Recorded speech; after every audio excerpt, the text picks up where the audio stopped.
제가 설교할 때 가장 많이 도움을 받고 또 제가 가장 좋아하는 목사님 가운데 영국의 마틴 로이드 존슨이라는 목사님이 계십니다.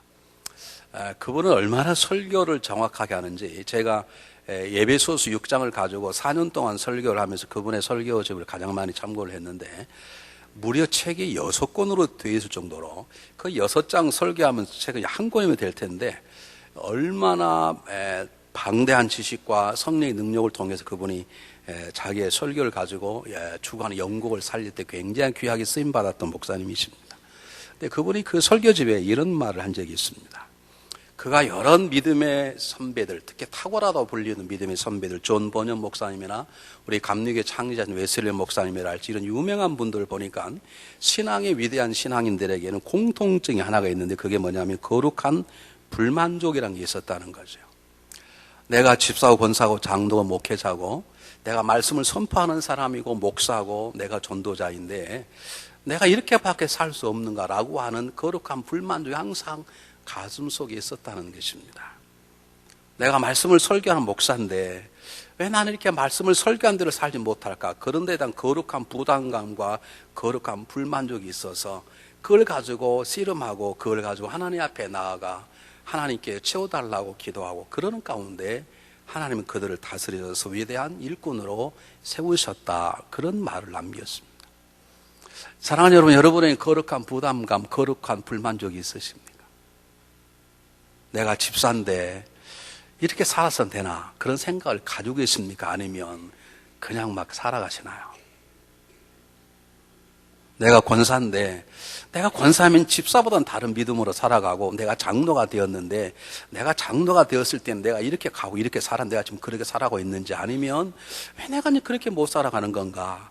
내가 목사 안수를 받아서 목사가 됐는데 내가 진짜 목사인지 도대체 이렇게 살아가는 게 뭐가 문제인가라고 하는 어떤 영적인 거룩한 부담감도 있고 거룩한 불만족이 있어서 그것 때문에 불평하고 그것 때문에 열등감 상처받는 게 아니라 그것을 채우고자 영적인 노력도 하고 애통함도 있고 그것 때문에 하나님 앞에 나가서 씨름해서 그분의 채움을 통해서 우리 인생이 자라가는 건데 여러분에게는 그런 영적인 불만족이 있으십니까? 아니 대답해 보시라고 있으시냐?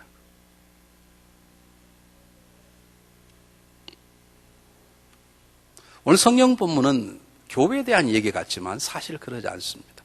아니 사실 교회에 대한 얘기지만 이것은 오늘 우리들에게 우리가 인생을 살아가면서 무엇이 중요한 것이고 어떻게 살아가야 될지를 함께 알려주는 굉장히 중요한 교훈적인 선교에 대한 얘기입니다. 한번 잘 들어보시기를 바랍니다. 한번 지도를 한번 보겠습니다. 우리가 지도를 지난주에 볼 때까지 베레아라는 곳에까지 공부를 했어요. 데살로니가에서 핍박을 받고 베레아로 피신했다가 베레아에서 피신 어려움을 당하는 이번에는 왠지는 모르지만 디모데와 실라는 이곳에 두고 그리고 이 아테네라는 곳까지 바울만 베레아 몇몇 청년들 데리고 이곳까지 아테네까지 이 아덴이라는 곳까지 피신을 머나먼 길을 피신을 왔습니다. 이상한 것은 바울만 왔어요. 그러니까 실라와 디모데는 그곳에 두었어요.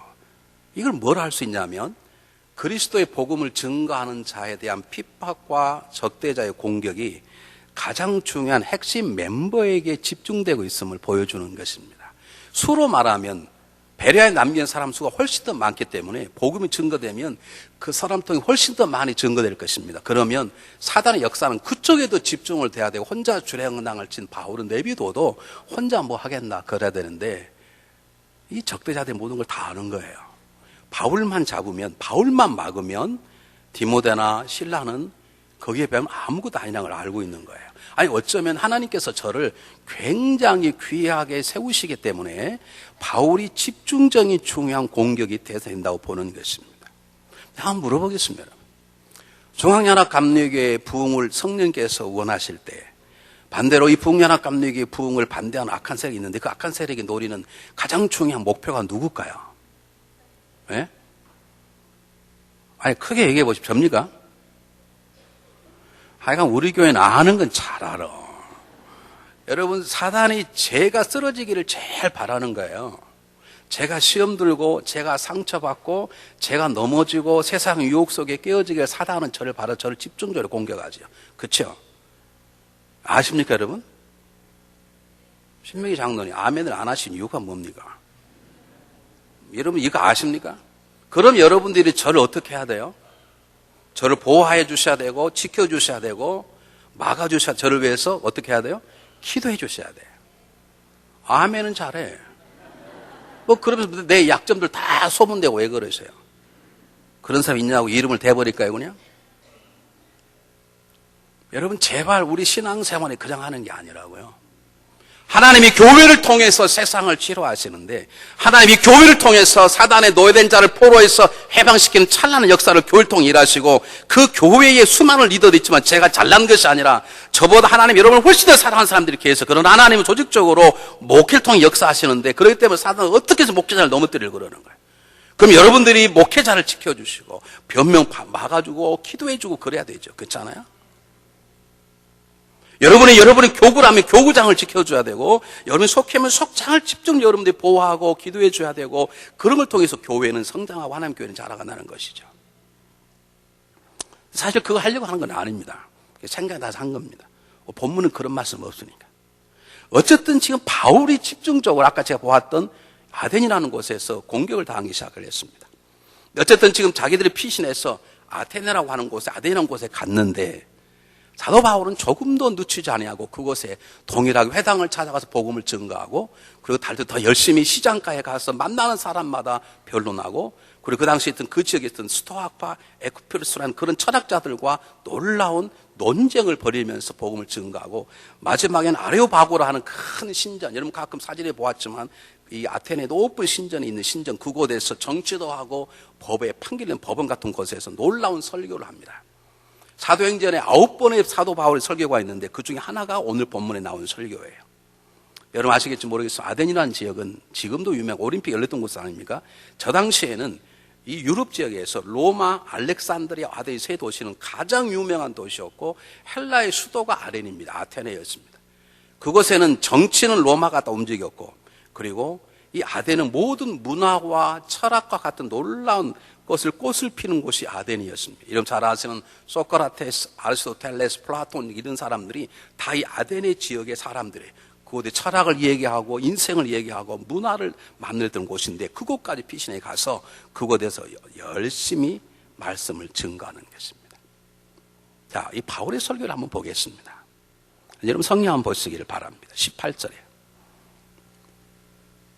어떤 에비구레오와 수도이고 철학자들과 바울과 쟁론할 혹은 이르되 이 말장이가 무슨 말 하고자 하느냐고, 혹은 이르되 이방 신들을 전하는 사람인가 보다니 이는 바울이 예수와 또 몸의 부활 전함을 인함이로라. 지금 사도 바울이 하는 메시지가 가장 중요한 메시지 요약하면 뭘 말하냐, 예수 그리스도의 죽으심과 부활하심을 얘기한다는 거죠.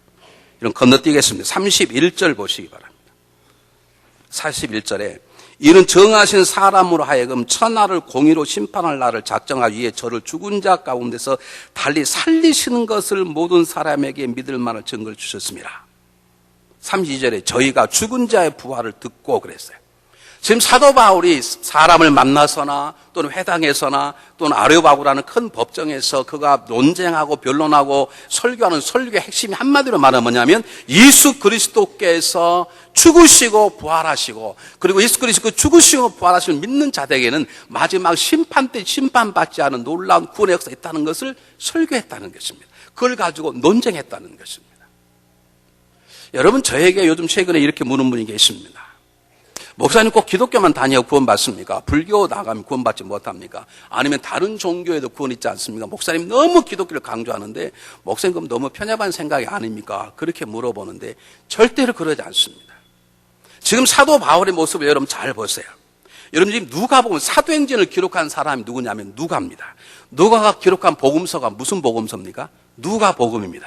누가가 기록할 때 예수님에 대했을 때 예수님의 죽으심과 부활하심을 기록했지만, 누가는 더 많은 예수님의 가르침과 윤리와 도덕과 그분의 성품과 인자심과 사랑하심을 어마어마하게 기록을 했어요.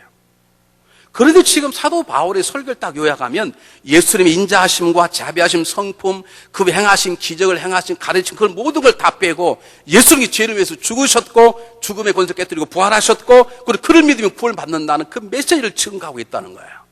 이 말은 사도 바울에게 예수님의 인격과 성품이 아무런 가치가 없다는 게 아닙니다.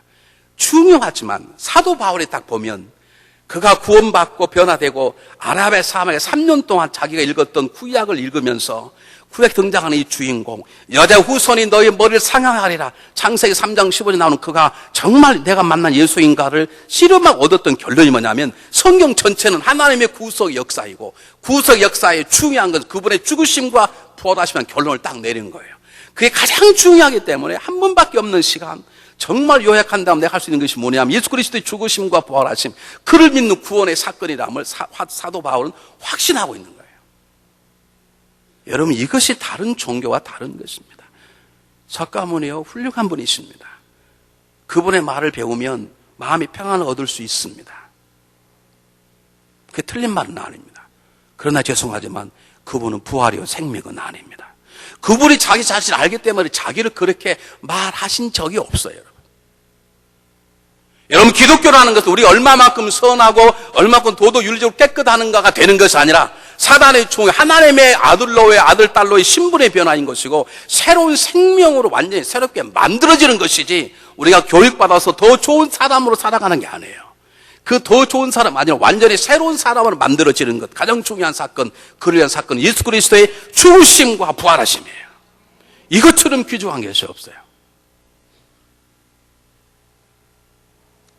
사도 바울은 성경 본문에서 그 동네 사람들이, 아덴 사람들이 너무 우상에 젖어 있다는 걸 알고 너희들이 종교시 많구나라고 돌려서 부드럽게 얘기를 했어요.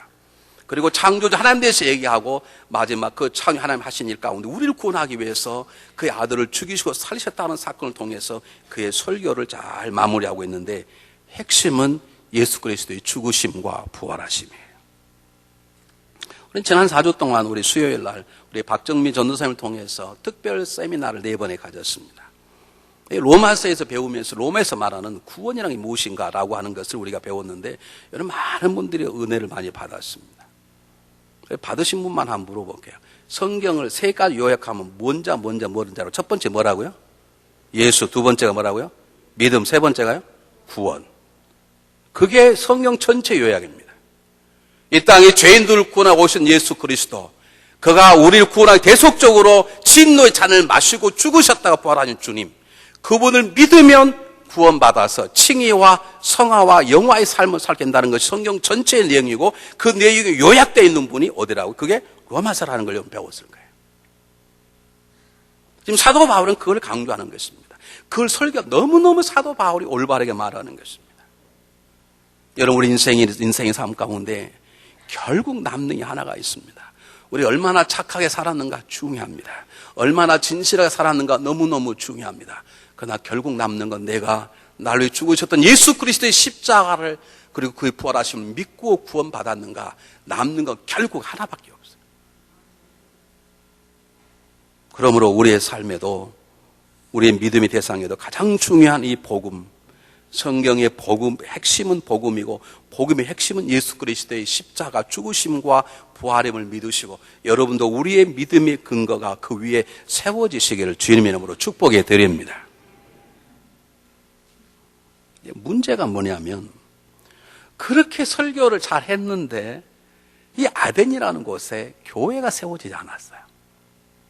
여러분 보세요. 사도 바울이 가서 복음을 증거하는 곳에는 거의 다 교회가 세워졌습니다. 빌립보의 교회가 세워졌습니다. 데살로니가 교회가 세워졌습니다. 베레아의 교회가 세워졌습니다. 아덴에는 그보다 훨씬 더 많이 회당에서도 시장거리에서도 그리고 법정에서도 복음을 증거하고 수많은 사람과 변론하고 논쟁을 베풀고 그 지역의 철학적인 리더들과 함께 논쟁했던 그리고 복음을 증거했던 그 더 많은 수고를 했는데 불구하고 하나님께서 이곳에 그의 교회를 허락하지 않으셨어요. 질문이 그것이죠. 왜 그랬었을까? 왜 사도 바울이 가서 복음을 증거하기 말만 뿌리기만 하면 수많은 사람들이 모여들어 믿기도 하고 구원도 받고 반대로 수많은 사람들이 그를 죽이려고 핍박하는 사건이 벌어졌는데 이 아덴이라는 곳은 더 많이 말하고 더 많이 논쟁하고 더 많이 설교를 했는데 그 유명한 설교 9편 가운데 한 편이 오늘 성경 본문이고 가장 뛰어난 설교력으로 구약을 인용하면서도 구약을 전혀 사용하지 아니하는, 왜? 그 지역 사람들이 구약을 전혀 모르니까. 그리고 그 지역 사람들의 마음을 잘 알아 그 지역 사람들이 존경하는 시인의 단 하나를 빼서 그들을 유혹하기도 하면서 기가 막히게 설교를 했는데도 불구하고 그를 따른 추종자도 몇 명 생기지 않았고, 더 놀라운 건 그를 핍박하는 사람도 없었네. 그저 아덴은 그저 그런 곳으로 조용히 지나쳐 버리고 말았다는 거죠. 왜 그랬을까 그 말입니다. 이게 오늘 제가 여러분과 함께 씨름하고자 하는 문제입니다. 왜 하나님의 손 이 땅에 교회를 세워서 지금 짐승처럼 살아가는, 자기 죽음이 그 다음에 진노의 영원한 두 번째 사망이 있는 줄 모르고 그저 세상의 쾌락과 물질과 모든 것을 범벅이 돼가는 그 저주받은 인생들을 구원하려 하나님 교회를 세우신 하나님의 소원인데, 그 교회를 세워 아들을 십자가에 죽이셨는데 왜 이 중요한 아덴이라는 동네, 이 선교 전략의 요충, 이곳이 교회만 세워지면 전 세계에 복음이 증가되는 탁월한 선교의 요충이 왜 이곳에 교회를 세우지 않으셨을까 그 말입니다. 첫 번째 이유는 하나님의 마음입니다. 하나님이 세우지 않으려고 했다는 것이죠. 왜 그렇게 합니까? 하나님이 전능한 분이신데 교회를 세우려 했으면 왜 못 세우셨겠어요? 결론 답이 뭐냐면 하나님께서 아덴의 교회를 세우려는 마음이 없으셨어요. 처음부터 없어요. 그건 모르겠습니다. 왜 하나님이 아덴에다 교회를 세우지 않았었을까? 그 답이 뭘까요? 답은 모릅니다. 모른다고요. 왜요? 성경에 나와 있지 않아요. 몰라요. 여러분, 하나님은 왜 하나님이시냐 아십니까? 하나님은 알 수 없기 때문에 하나님이십니다. 우리의 짧은 지혜와 경험을 하나님 다 헤아려보면 그분은 하나님이 아니십니다. 하나님은 항상 알 수 없는 신비한 존재로 우리에게 다가오는 것이기에 우리가 그분 앞에 경외를 하고 그분을 두려워하고 그분 앞에 우리의 삶을 조심스럽게 살아가는 것이죠. 저는 화요일 날 우박이 지나갔는데 딱 우리 교회율이 지나갔어요. 거짓말이 아니라 야구공만한 것들이 제가 2층에서 보니까 잔디밭에 눈 오는 것처럼 다 갈려 있었어요. 그날따라 체력이 국력이 다 생각하는 청년들 와서 열심히 운동하고 있고, 한쪽은 이 죄 많은 세상을 기도하자 그래서 청년부 기도팀들이 그날따라 많이 왔고, 또 열방을 위한 중보 기도팀들이 그날따라 또 많이 왔어. 2층에서 제가 사역자 성경을 가르치고 어떻게 될게요? 차들 수십 대가 다 망가졌어. 제 차는 그냥 앞에서부터 유리창까지 다 깨, 뒤에까지. 하나님 참 모르실 분이세요. 제가 마음에 안 드시면 좋게 말씀하시면 서로 좋은 가운데 볼 수 있잖아요. 아니 제가 항상 준비되어 있어요. 하나님 말씀하시옵소서 제가 고치겠나이다. 항상 준비되어 있으니까 제가 완벽한 사람 그냥 좋은 말로 하시면 피차 웃는 가운데 회개하고, 왜 그렇게 그냥 우박을 들이부어버리시는지. 우리 몰라요. 여러분, 하나님 음성 한 번 들었다고 다 아는 것처럼 말하지 마세요. 그건 교만 중에 교만이에요. 어떤 분이 저에게 이메일로 물었어요. 목사님, 어떤 분이 저에게 자기한테 배우면 하나님 음성을 다 듣게 된다고 그랬는데 이게 어떻게 됩니까? 무슨 다 듣게 돼요. 자기한테 배우면.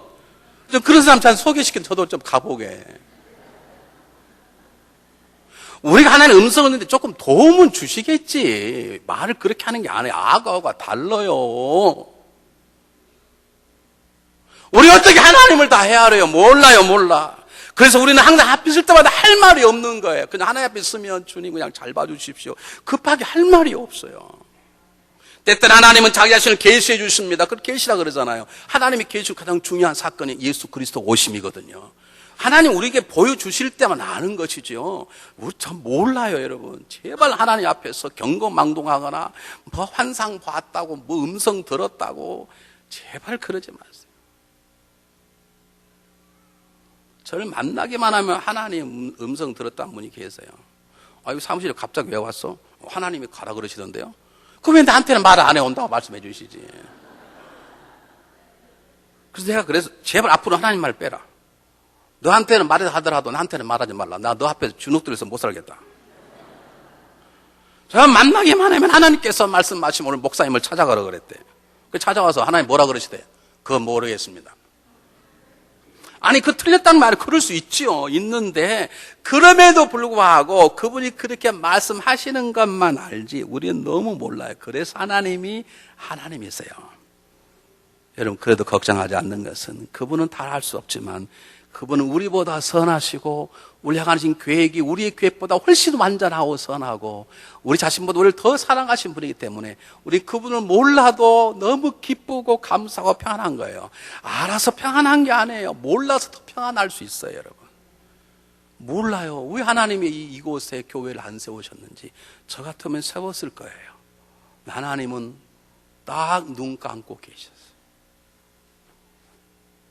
그런데 우리가 그냥 모른다고 덮을 수는 없지 않습니까? 그래서 우리가 조심스럽게 거룩한 추측을 해볼 수 있습니다. 거룩한 추측이 틀릴 수 있습니다. 그래도 조심스럽게 추측을 하면 틀려도 문제가 안 되는 만큼 추측해 보면 됩니다. 왜 하나님께서 이곳에 교회 세우는 걸 노하셨을까? 첫 번째, 바울 때문입니다.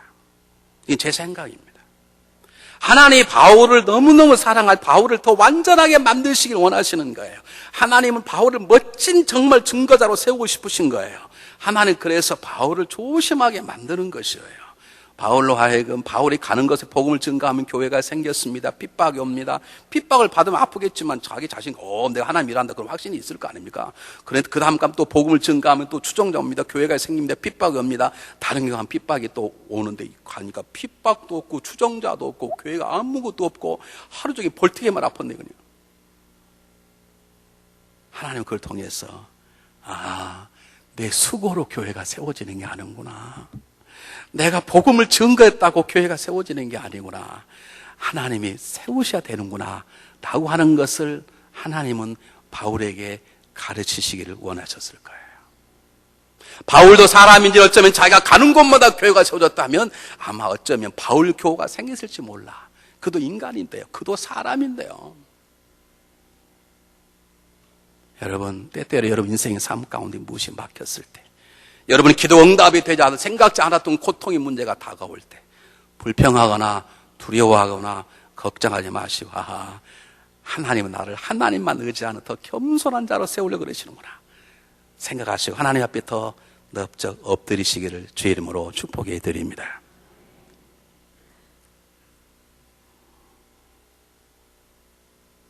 두 번째는요, 다 바울에 대한 건데 바울이 하여금 겸손케 하기 위한, 교만치 않게 하기 위해서 하셨지만 또 하나는 바울을 완전한 더 성숙한 복음 증거자로 설교자로 세우시길 원하신 것입니다. 제가 하나님 앞에 참 죄송한 것은 제가 하나님 마음 일부분을 아는데 그분이 저를 이왕이면 멋진 목회자로 세기를 원하세요. 그게 잘 안 돼요. 어떨 때는 하나님 정확하게 너 멋진 목회자 이렇게 하라까지 말씀하시는데 그게 행동으로 안 옮겨져요. 제발 저를 불쌍히 여겨주시고 기도해 주시기를 바랍니다. 제 문제가 뭐냐? 얼굴이 너무 평안하고 잘생겼어. 여러분 저러고 기도를 안 하시네. 여러분 제가 얼마나 많은 근심 걱정과 이런 게 있는 줄 아십니까? 제발 저를 불쌍히 여기시고 기도해 주세요. 하나님의 분명한 계획 중에 하나는 저를 이왕이면 멋진 목회자, 자랑스러운 목회자를 세우기를 원하시는데 제가 그걸 알겠어요. 그리고 그 길이 뭔지를 알겠어요. 그게 안 되더라니까요. 하나님은 사도 바울 직접 손을 딱 대시는 거예요. 사도 바울이 정말로 훌륭한 목회자가 되기 위해서 하나님께서 이들을 온전히 세우시는데 어떻게 온전히 세우시는가? 바울의 몇 가지 실수를 하나님께서는 보고 계시고 그리고 그 사건을 통해서 아덴이라는 곳에 교회를 세우지 아니하고 사도 바울 스스로 그걸 깨닫도록 만드는 거예요. 그 첫 번째 바울의 실수가 뭔가 보겠습니다. 여러분 성경 16절 보시기 바랍니다. 16절은 바울이 아덴에서 저희를 기다리다가 온 성에 우상이 가득한 것을 보고 마음이 분하여, 우상이 가득한 걸 보고 마음이 분하였단 말이에요. 이것을 거룩한 분노라고 그럽니다. 여러분 거룩한 분노가 없어서는 안 됩니다. 세상이 잘못되어 가고 있는데 아무렇지 않은 것 세상을 바라보는 영적인 지도자들은 안 됩니다. 여러분 거룩한 분노가 있어야 합니다.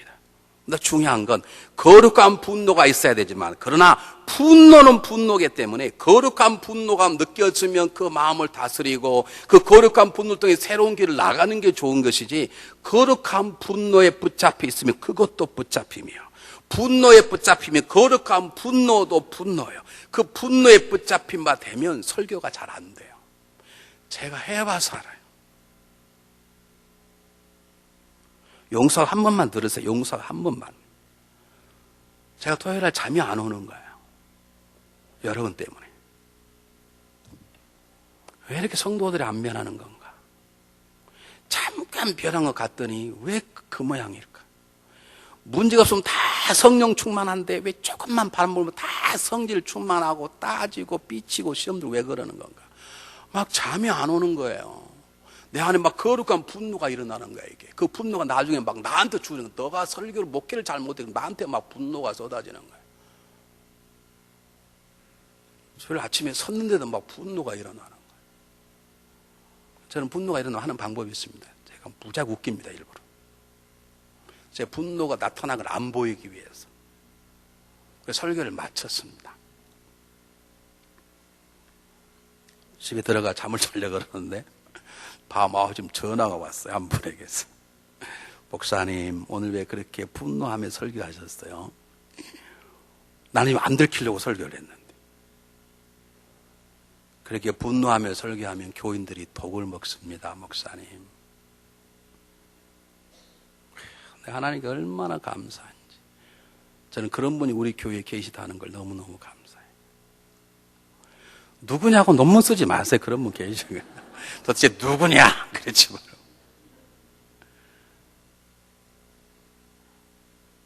여러분, 거룩한 분노도요, 죄송해요. 제가 여러분이 뭐 저한테 잘못해 제가 화가 났겠습니까? 여러분 제 뒤에 쑥 뜨고 너는 화나지 않습니다. 여러분이 잘하지 않을 때, 이대현 장로님 제 앞에서 꾸벅꾸 졸고 있을 때, 분노가 일어나. 그런데 그 분노는 잠깐 다스려져야 되지. 그 분노에도 붙잡기 시작하면 우리는 진리를 놓치게 돼 있어요. 우리는 오직 하나님 말씀에만 붙잡혀야 돼.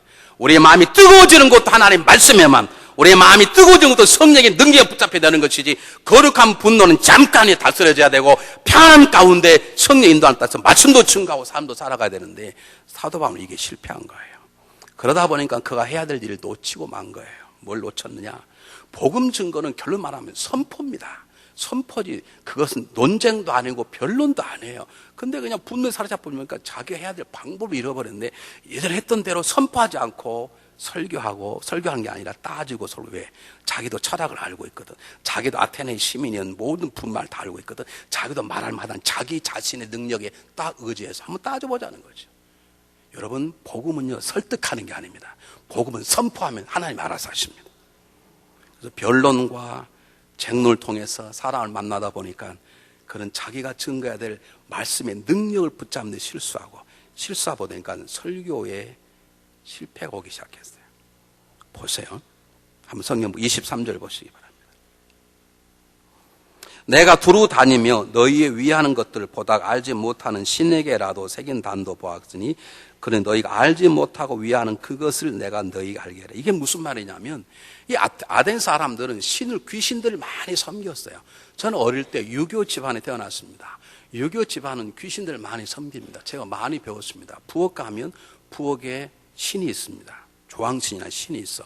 그래서 부두막을 잘못 건드리 흙이 무너지면 귀신이 화가 나가지고 성도 이게 집안 사람들이 다 퓨빙 올린다고 절대로 부엌에 함부로 손 못 대게. 부엌 화장실 가면 측간 신이 있어요.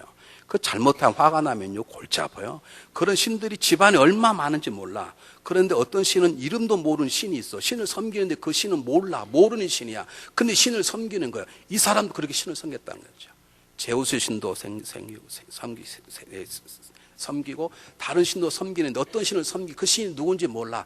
그냥 귀신을 섬기는 거예요. 근데 사도 바울이 뭐라고 말하면, 너희가 섬기는 신들이 많은데 그중에 너희 모르고 있는 신도 있더라. 그 신을 그 신이 누구인가를 알게 하겠다, 그 말입니다. 무슨 말입니까? 하나님하고 귀신하고 연결시키는 실수를 범했어요. 그들이 모르는 신은 하나님이 아니에요. 무슨 말이겠습니까? 그들이 모르는 신은 귀신 중에 하나이지 하나님이 아니라고. 그런데 사도 바울이 그냥 마음의 분노가 일어나니까 그냥 별로 논쟁하다가 상대방하고 다투다 보니까 상대의 말 속에 끌려 들어가 버렸어. 그래서 너희가 모르고 믿는 신이 있지 그 신이 하나님이라. 노노노. 그들은 지금 하나님 섬기는 게 아니에요. 그들은 하나님을 섬기는 사람이 아니라 귀신을 섬기는 사람들이 실수를 저지르고 말았어요. 또 하나 볼까요? 성경 보겠습니다. 27절. 잘 보시기 17절. 이런 사람으로 하나님을 혹 더듬어 찾아 발견케 하려 하심이로되 그는 우리 각 사람에게 뭘 떠나게 하지 아니하며. 잘 보세요. 하나님께서 어떤 역사를 행했냐면 우리가 손으로 더듬어 하나님을 발견케 함이라.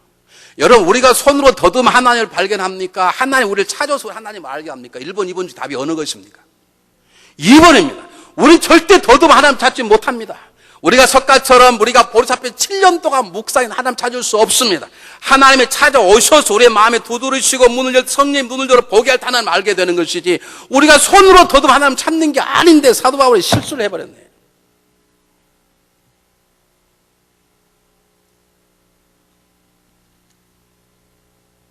여러분, 굉장히 중요한 실수를 여기서 했어요. 하나님 그걸 다 보고 계신 거예요. 그리고 내가 널 좀 다루어야 되겠다 생각하시고 아테네에 교회를 안 세운 거예요. 보세요. 그 다음 한번 보겠습니다. 30절 보시기 바랍니다. 알지 못하던 시대에는 하나님이 허물지 아니하셨거니와 이제는 어디든지 사람을 다 명하여 회개하라 하셨느니라. 지금 설교라는 것을 어떻게 해야 되냐면 그렇게 하지 않고 회개하라! 그렇게 해야 되지. 하나님 저희가 말씀하시고 회개하라고 하셨습니다. 그렇게 말하는 게 아니라니까요. 여러분, 세례 요한의 성경 됩니까? 세례 요한이 첫 번째 하신 말씀이 무엇입니까? 하나님 저에게 말씀하시기를 회개하게 하셨나이다. 그랬습니까? 회개하라, 천국에 가까웠느니라. 예수님이 첫 번째 말씀이 무엇입니까? 회개하라, 천국에 가까운. 그렇게 말씀했지. 내가 아버지를 보내 이 땅에 왔는데 여러분 저에게 회개하십시오. 하나님께서 저에게 말씀하시기를 회개하라고 말씀하셨나이다. 그렇게 말하면 설교는 끝이 나는 거예요. 설교는 그것까지 안 되는 거예요. 지금 사도 바울의 설교가 약해져 버렸어요. 회개하시기 바라면 이렇게 나와야 되는데 그 설교가 안 되는 거예요. 회개하라고 말씀하셨나이다. 이렇게 말하는. 틀린 말은 아니지만 말씀이 들어가는 힘이 절반으로 줄어들어 버렸어요. 그 다음 하나 보실까요? 31절에 이른 정하신 사람으로 하여금 천하를 공의로 심판할 날을 작정하기 위해 저 죽은 자를 다시 살리신 것을 모든 사람에게 믿을 만한 증거를 주셨습니다. 증거가 뭐예요? 부활, 예수님 부활하셨다 믿어라. 믿으면 천국 만물 쭉 간다. 그렇게 말해야 되는데 증거를 주셨음이니라. 그렇게 끝나버렸어요. 십자가의 사건이 가장 중요한 줄 알면서 예수 그리스도 부활이 중요한 줄 알면서도 그렇게 논쟁을 벌인 논쟁과 서로 대화 나눠 보니까 설교가 약해져 가지고 이거 증거입니다. 증거를 주셨다는 거예요. 그렇지 않고 예수 부활 믿으면 전당, 예수를 믿지 않으면 지옥, 그렇게 선포해야 될 그의 설교가 잘못된 것이죠. 몇몇 사람들이 믿긴 했지만 사도 바울은 아덴을 떠나 고린도 지역을 가면서 그는 땅을 쳤다고 그럽니다. 내가 왜 이곳 하나님 교회를 쓰냐는 그걸 깨달은 거예요. 그리고 그 깨달은 것을 그는 자기의 믿음의 후배들이 가르칩니다. 자기 사랑하는 두 목회자 디모데와 티도에 가르칩니다. 한번 보겠습니다. 디모데 보낸 편지 똑같이 읽어볼게요. 시작. 디모데야, 내게 부탁한 것을 지키고 거짓되이 일컫는 지식의 망령 허탄한 말과 변론을 피하라. 내가 별내리에 보았더니 에피쿠로스 학파라는 것은 쾌락주의입니다. 죽음 다음에 아무것도 없다. 인생을 즐겨라. 여러분이 교회 나와서 예배 드리는 것보다 더 재밌는 게 세상에 있으면 삶을 바꾸십시오. 여러분 지금 잘못되어 있는 것입니다. 신앙인들은 하나님 앞에 나와 예배 드리는 것만큼 기쁜 일이 없어. 아멘 안 하신 분은 단체적으로 회개하십시오. 예수 믿는 사람들이, 우리가 거듭난 하나님 자녀들이 하나님 앞에 예배 드린 것만큼 우리 심장을 뛰고 기쁘게 하는 건 없어요. 이 사람들 그걸 다 놓어. 실은 없다. 걱정하지 말라. 그러므로 세상의 쾌락을 즐겨라. 그게 에피쿠로스라는 사람이에요. 수도야파는 수토하라고 그러잖아요. 수토아파. 제논이라는 사람이 만든 거. 이건 까꿀로 쾌락주의는 잘못했다. 경건하자. 근데 경건을 말할 뿐이지 그들은 부활을 말하잖아요. 해와 달과 나무 속에 다 신들은 범신론자들이에요. 다 반대자들이에요. 반대자들에게 별로 논쟁에서 절대 안 됩니다. 그들에게 말씀을 선포하고 선포할 때 말씀의 능력이 함께 임해서 성령 그들의 마음을 바꾸는 것이죠. 그것을 사도 바울은 실패한 거예요. 자기가 철학을 알거든요. 자기도 그들과 논쟁할 수 있는 기술이 있거든요. 저 같았으면 선포했을 거예요. 왜? 나는 그들의 사상을 모르니까. 사동을 아는 거예요. 아는 게 문제가 된 거예요. 그것을 그는 아테네를 떠나며 땅을 치며 통곡하며 배운 거예요. 그래서 그는 고린도전서에서 보낸 편지에 자기 마음을 실어서 고백합니다. 한번 보겠습니다. 똑같이 읽어보겠습니다. 시작. 형제들아, 내가 너에게 나아가 하나님의 증거를 전할 때에 말과 지혜의 아름다운 것을 아니하였나니 내가 너희 중에서 예수 그리스도와 그의 십자가에 못 박힌 것도 아무것도 알지 않기로 작정하였습니다. 자기가 철학을 얘기하고 다른 신을 얘기해봤자 안 되더라는 거죠. 하고 나니까 아무것도 얻은 게 없었다는 거예요. 그 다음 보세요. 똑같이 읽습니다. 시작. 내가 너희 가운데 거할 때 약하여 두려움이 심히 떨었노라. 내 말과 내 전도함이 지혜 권하는 말로 있지 아니하고 다만 성령의 나타남과 능력으로 하여. 5절 시작. 너희 믿음이 사람이 지혜 있지 아니하고 다만 하나님의 능력이 있게 하려 하였노라. 그래서 내가 복음을 전개해 보니까 내가 알고 있는 지식과 내 말의 재주를 하는 게 아니라 내가 말의 재주 했더니 결국 말쟁이라는 소리만 들었을 뿐 열매가 없었노라. 내가 이제 깨달은 내가 전할 건 십자가의 사건이고 그것도 내 언변으로가 아니라 누구의 능력으로? 부신 성령의 능력으로 나는 증거할 뿐이니라. 하나님은 아덴의 사건을 통해서 사도 바울을 위대한 증거자로 만드신 것입니다. 사랑하는 여러분, 사도 바울의 실수가 있었을 때 저도 실수가 있을 수 있습니다. 우리 모두 다 실수가 있을 수 있습니다. 그러므로 신앙인들은 남의 실수를 보면 소문내지 않고 덮어주고 내가 보충해주고 기도해주고 도와주고 세워주는 자가 되어야 될 줄 믿습니다. 완전한 남편은 없습니다. 완전한 아내 없습니다. 완전한 목회자, 완전한 장로, 권사, 집사 없습니다. 우리 다 실수할 수 있습니다. 바울처럼 잘못 설교할 수 있습니다.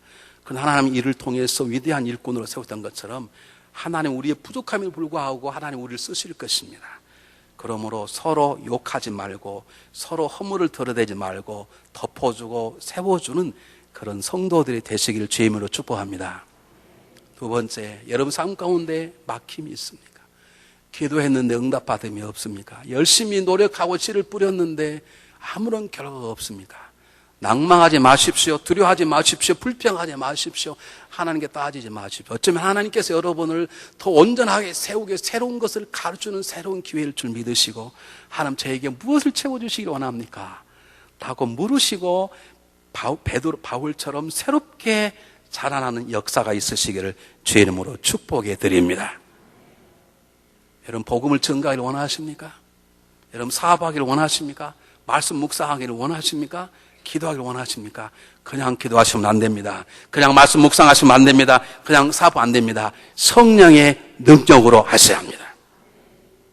어떤 분이 성경을 열심히 읽고 있었어요. 한 분이 그 자매님에게 자매님 성경을 그렇게 열심히 읽기만 하면 안 돼요. 성령님이 도우시길 바라야 돼요. 그랬더니 그 자매님이 난 성령 같은 거 몰라요. 그냥 성경 하는 말씀을 읽으시면 되지. 그러더라는 거예요. 여러분 그러지 않습니다. 그랬다면 예수님께서 뭐라고 마지막에서 1장 8절에 성령을 받아라 그때까지 기다리라 뭐라 그랬게요.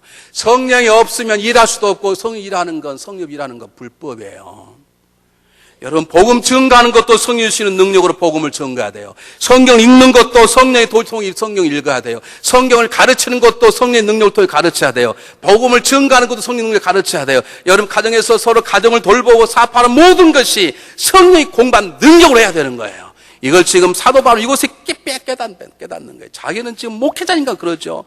여러분 다 마찬가지. 여러분 데이트하는 것도 성령의 능력으로 하는 거예요.